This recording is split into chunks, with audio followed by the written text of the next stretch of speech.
Hello everyone and welcome to the last video of the year. There are three things I need to talk about in this video. These are the first two, which involve the mechanism of enzymes and the effect of different factors on enzyme activity. Okay, so actually I do want to talk about this because just a recap. So enzymes are basically a type of proteins, and you normally can recognize something as an enzyme because it tends to end with ASE. So when you look at amylase, lipase, maltase, those are examples of enzymes. I'm not saying that every single enzyme ends with ASE, but I could only find one example when it doesn't. So when you see a molecule end with ASE, there's a high chance that that molecule is an enzyme. Now, enzymes are catalysts, and I just have a quick recap of what a catalyst is here. And a catalyst is any substance that is used to speed up a chemical reaction by providing an alternative pathway with a smaller activation energy barrier. So you can represent the effect of a catalyst using an energy profile diagram. So this is the activation energy required between an uncatalyzed and a catalyzed reaction. And you can also see in a Maxwell-Boltzmann energy distribution, basically when you have a catalyst, it's going to shift the activation energy to the left or just make it smaller. The other unique feature of a catalyst is that it is not consumed in the reaction. So you can use the catalyst for multiple chemical reactions, as in multiple times for the same chemical reaction. So it is very useful in that sense.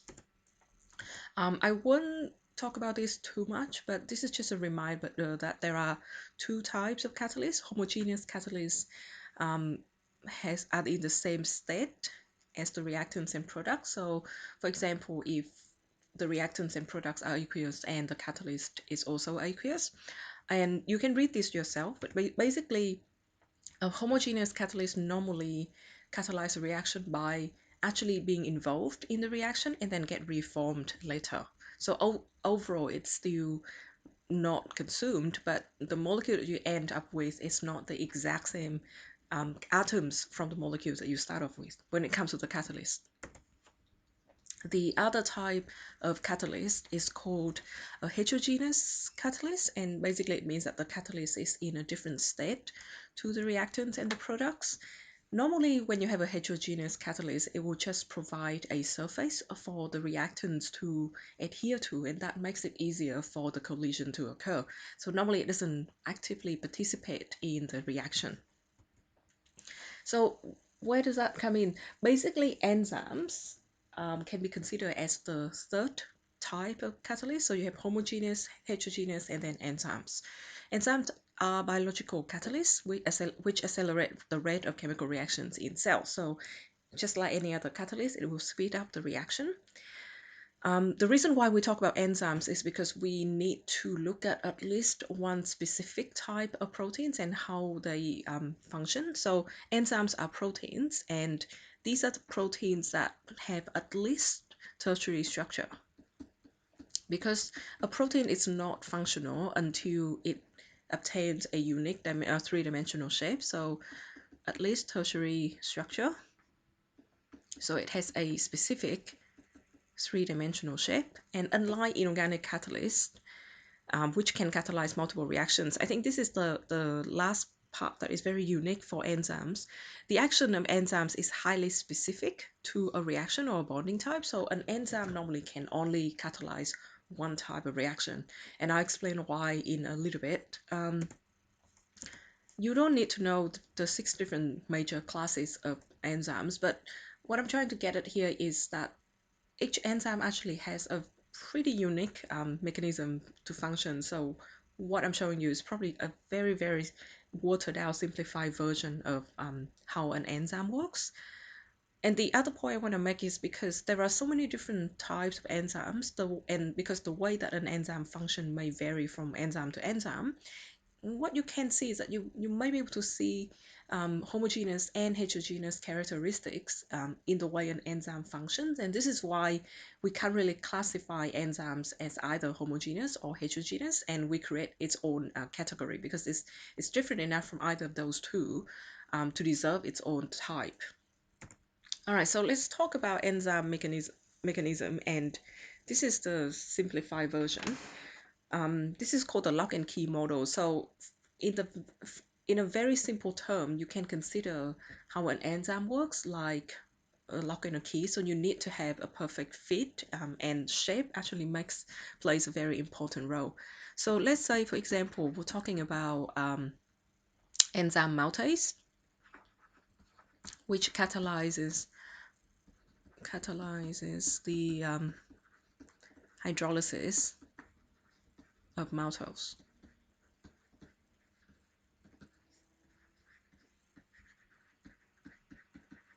So the way that an enzyme works, and I'm sure the bio people can give me a better can do a better job presenting this than me. But let's say you have an enzyme, and when you have an enzyme, the enzyme is going to have a specific three-dimensional shape. Okay, let's say it looks like this.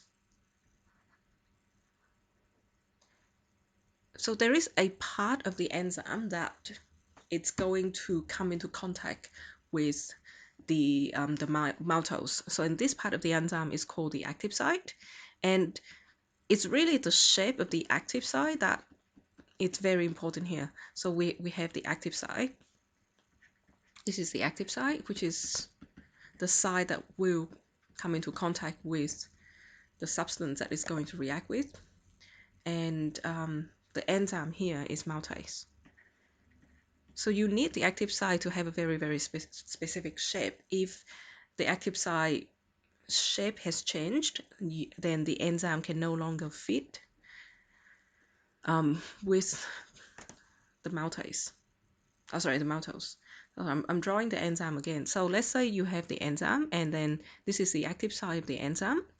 What is going to happen is that the maltose is going to bind to this part of the enzyme. So the maltose is a substance being catalyzed here, and the maltose must have a very specific shape so that it can bind to the enzyme. Now, this is not by any means referring to the shape of maltose. I know maltose has a different shape, and this is just a generalization. So let's say if this is what maltose look like, maltose will be able to fit perfectly to the active site of the enzyme. Now, maltose, which is the substance that undergoes this catalysis using this enzyme, maltose is called a substrate.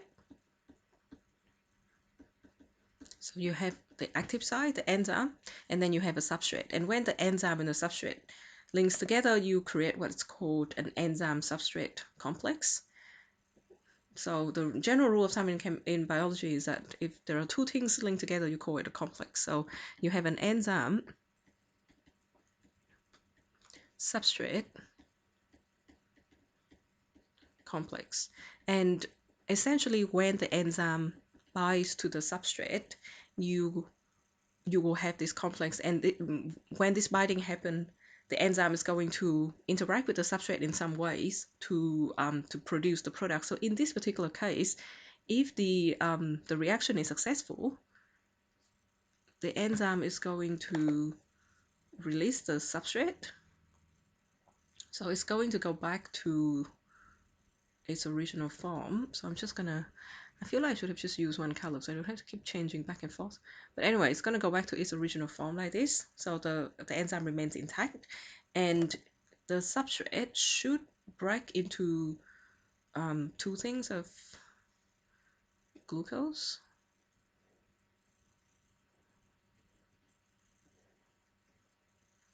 It's like a face. Okay, so you have like a two glucose, so and the two products will leave. So these are products. So maltose comes in, and maltose gets broken down into two glucose molecules. Now, in order for the lock and key model to work, and in order for an enzyme to actually catalyze a reaction of the substrate, it is important, and I think the most important part is that the enzyme and the substrate have to actually fit. So the active site of the enzyme has to fit the substrate. In other words, the active site has to be complementary, or has to have a complementary shape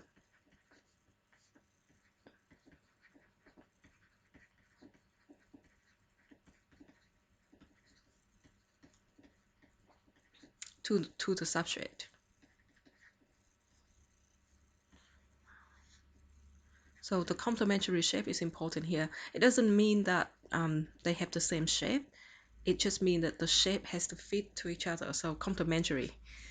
It's, you know, it's a word that you have heard of in complementary colors and things like that. So this is a lock and key model. Now this is a very simplified version.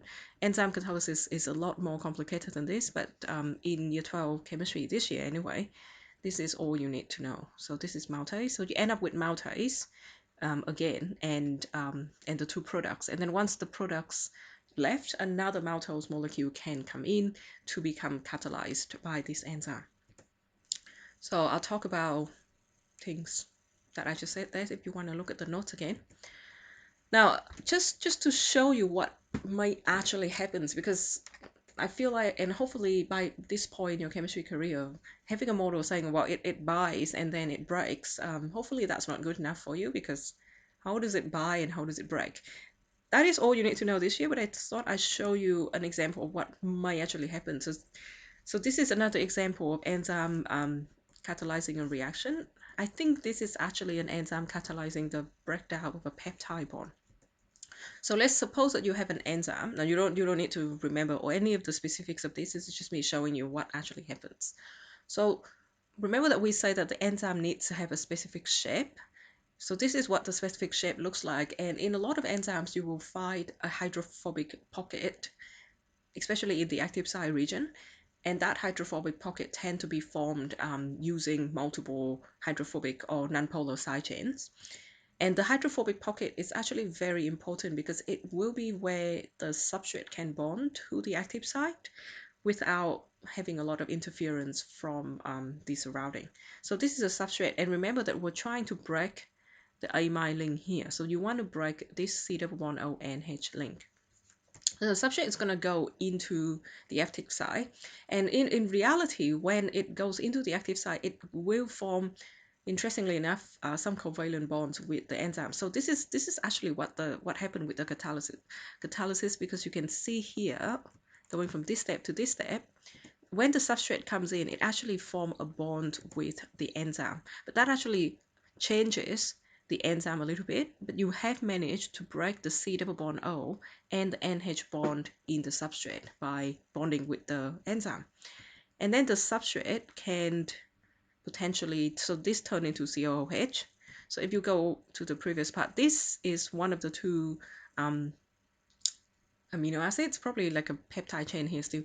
One of the two products is already finished, so and it already leaves, and then you have the other product, just need the water, and then the other product now is a COOH. So here you have reformed the NH2 and the COOH groups by after breaking the peptide link, and then the two products can leave. But watch what happened to the enzyme as well. So this is the starting point. The enzyme is supposed to look like this at the start, and you can see these are interactions of the side chains.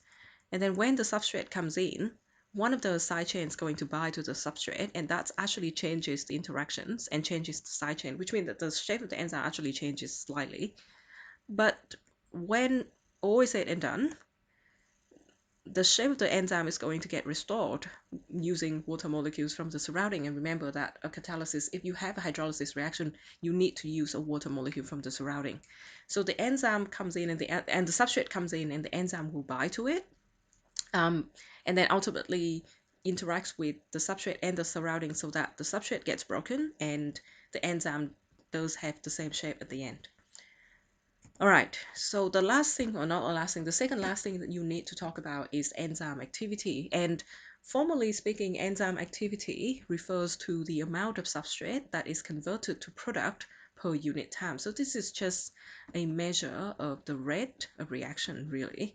Because enzyme is a catalyst, you want to measure the effectiveness of that enzyme by measuring how fast the reaction has become once the enzyme has catalyzed it. So you measure the amount of product or the amount of reactant, and enzyme activity would depend on the amount of active enzymes present. So think of collision theory. Obviously, the rate of reaction would depend on the amount of reactants present, and also depend on the amount of catalyst present. Also, the reaction conditions. Now, because this is rate of reaction again, I expect you to be able to understand the range of techniques that can be used to monitor reaction rate, which can be used to monitor enzyme activity. So things like gas collection, mass loss titration, and so on. So anything on experimental design, I guess also reaction rate would be assumed knowledge here. But I will give you these two diagrams again, just to remind you of the two methods, the two most popular methods to measure reaction rate, which we can use to measure enzyme activity, which is the mass loss method and the gas collection method. And these two methods only work if the enzyme is catalyzing a reaction that produces a gas, obviously. So the elephant toothpaste is the common one that we use because one of the products is oxygen gas, which you can collect. And the enzyme in that case is called catalase. All right, so let's talk about factors affecting enzyme activity. Now, because if you use the lock and key model, then the shape of the active site is the most important thing that's going to determine whether or not an enzyme can function. If the active site shape has changed, the enzyme can no longer bind to the substrate, then it can no longer function. So the correct shape is extremely important. And if you recall, and this is my early drawing of the tertiary structure, the tertiary structure allows the enzyme to have a very specific shape, and it's really the interaction between the side chains that allows the enzyme to have a specific shape. So if anything happens that alters the interactions between the side chains, or even the interactions between the amine links in the secondary structure, that is going to change the shape of the enzyme. So you want to think about whether when a change is applied to the enzyme, how would that affect all of the interactions between the side chains? So the shape of the enzyme is changed if the bonding within the enzyme is disrupted. So obviously, if you break the covalent bonds, the amine link, that's going to change the shape of the enzyme. But even if you just do something that may, for example, break ion dipole interactions, break hydrogen bonds, for example, that could still affect the shape of the enzyme. And another thing that you need to consider, because you've learned this before, is collision theory. And if if something happens that prevent collision to occur, that can also be used to explain the effect of enzyme activity in some cases. All right, so I'm going to go through, I think, two examples of factors affecting the rate of factors affecting enzyme activity. And the first one is temperature. I'm sure the bio people have seen this curve. It reminds me of a normal distribution graph. But anyway, so when you look at enzyme activity, normally every enzyme has an optimum temperature at which it can function. And at this particular temperature, at the enzyme activity as well as the reaction rate is the highest. And if you exceeds this temperature, the rate of reaction will decrease or the enzyme activity will decrease. And then if the temperature is lower than this, you also have a lower reaction rate. And I guess you can guess the optimum temperature for enzymes in the human body is 37 degrees Celsius. This is why we are 37 degrees Celsius, and I think that's 37 here. This is a representation of human enzymes. So our body temperature is just there to serve our enzymes, really. We are slaves to our enzymes, I guess. So let's explain why is it that if you increase the temperature beyond the optimum, that enzyme activity will decrease. So let's say this is at the optimum. So this is at 37 degree, and you manage to achieve essentially the best shapes, the shape that allows for the best fit between the enzyme and the substrate. So you have best enzyme substrate fit basically at that optimum temperature.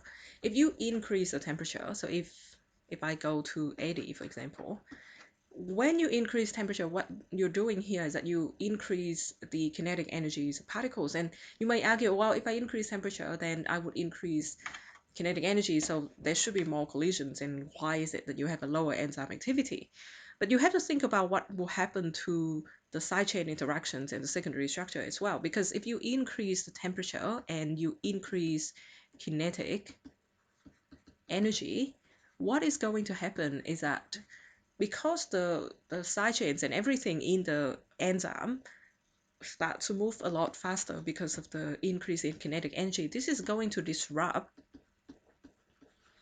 and it probably can break, like, depending on how high the temperature is, but it will disrupt the side chain interaction. It's not going to be possible for let's say, for example, in this case, I'm pretty sure this was supposed to be hydrogen bonds. It's not going to be possible for hydrogen bonds between two polar side chains to be formed because they move so fast. It's hard to sustain it. So it will disrupt the side chain interactions, and it will also disrupt the interaction in the secondary structures. You may even disrupt the hydrogen bonds between the amine groups. Essentially, every interaction except for covalent bond can be disrupted using high temperature. So it will disrupt side chain interaction and maybe interaction between amine groups. So the hydrogen bond between amine groups in the secondary structures may also be disrupted. Amine groups.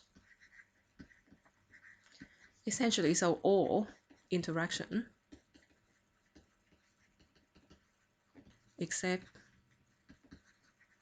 covalent bonds. So the disulfide bridge will probably not be disrupted, and you'll probably still be able to keep the primary structure of the protein. But if you just disrupt any other interactions anyway, and not, that is normally enough, and this disruption is going to change the shape of the enzyme, or just the shape of the active site, change the shape of active site, and that is going to prevent the enzyme from being able to bind to the substrate to catalyze it, and therefore you have a decrease in enzyme activity.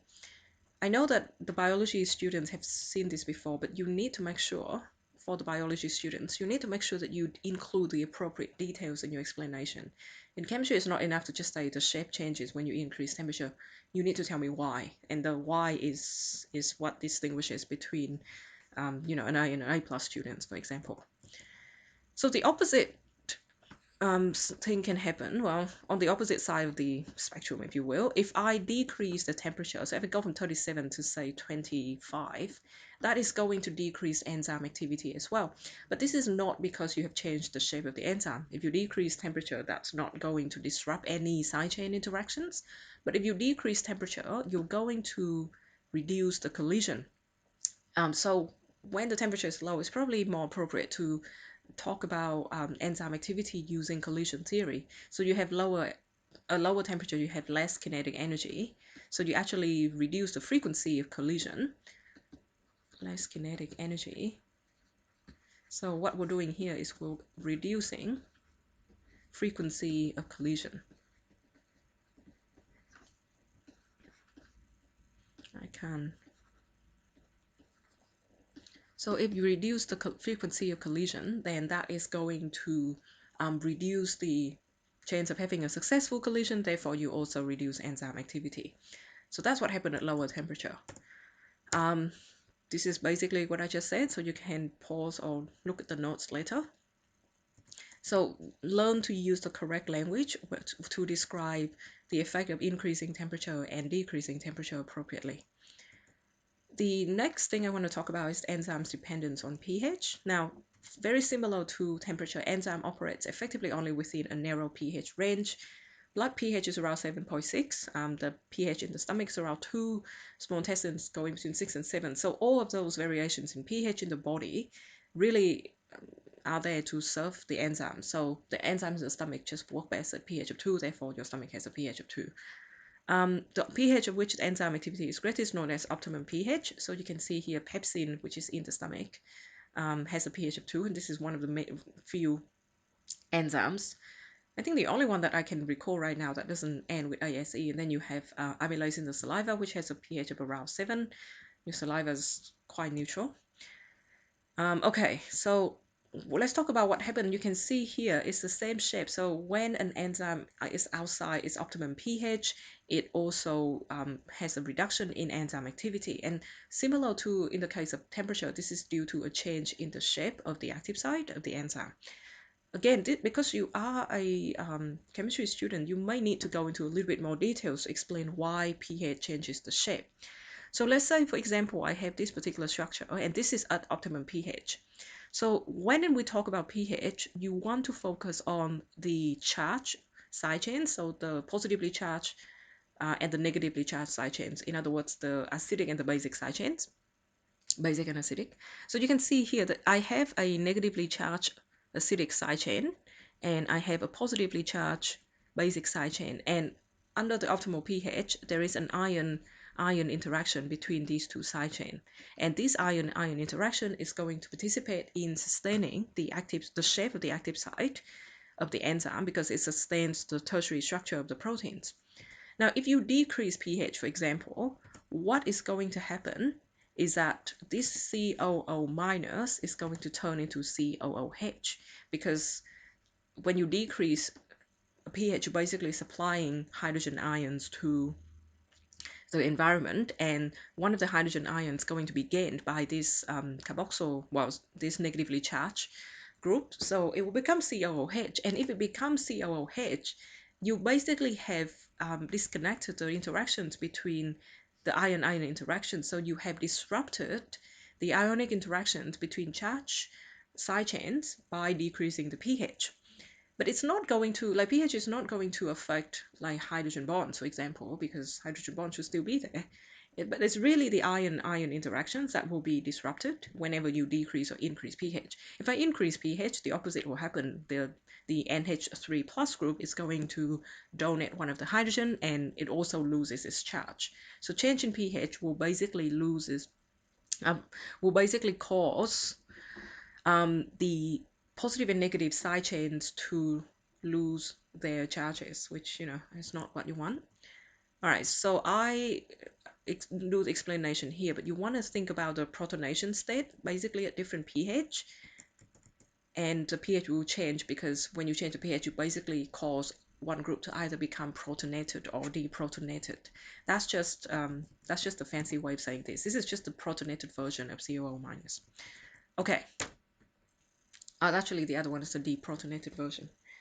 So have a read of this slide on the dependence of pH, but most of the time in a question you have to be fairly specific in terms of which amino acid side chain has been affected by the change in pH and why.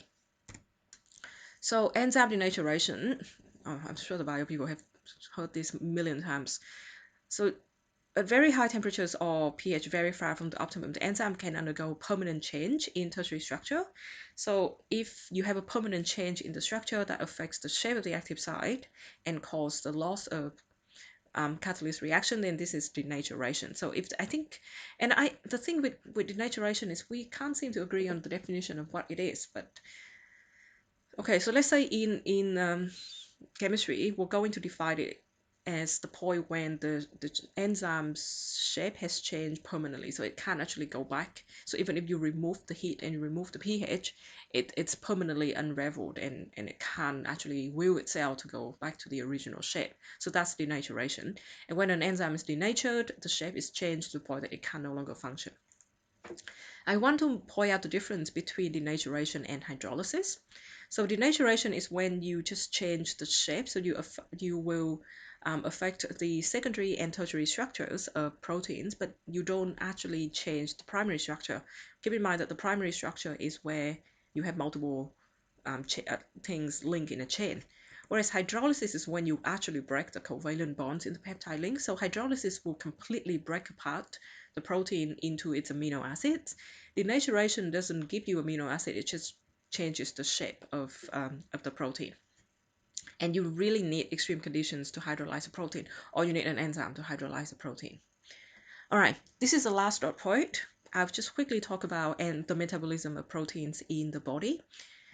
Very similar to carbohydrates and lipids, when you consume proteins, you're going to try to break it down into amino acids. So you can see here that you have a chain of protein, and the protein hydrolysis or metabolism starts in the stomach, and you have stomach enzyme, which is pepsin, and it does denature the protein as well because of the low pH, but it's going to start breaking down the proteins into smaller subunits, and then it continues in the small intestine, which actually has a basic this one's still acidic, but it's going to go to like 7 point something later, when ultimately the protein will get broken down into amino acids, and you use these amino acids to build your own proteins. So this is another diagram. So it's just a string of hydrolysis reactions going from, you have a full chain and then it breaks into smaller So you break some of the amine links, and then from here you break it down smaller and you break it down smaller. The general name for any enzyme that is used to hydrolyze a protein is a protease. And once you have these amino acids, they would actually undergo condensation reaction to make the body's proteins. Some of it does exit as waste if you have too much of it, because nitrogen can be a toxin in high amount. But anyway, let's assume that you consume the appropriate amount of proteins, then you can use these amino acids to make your own proteins.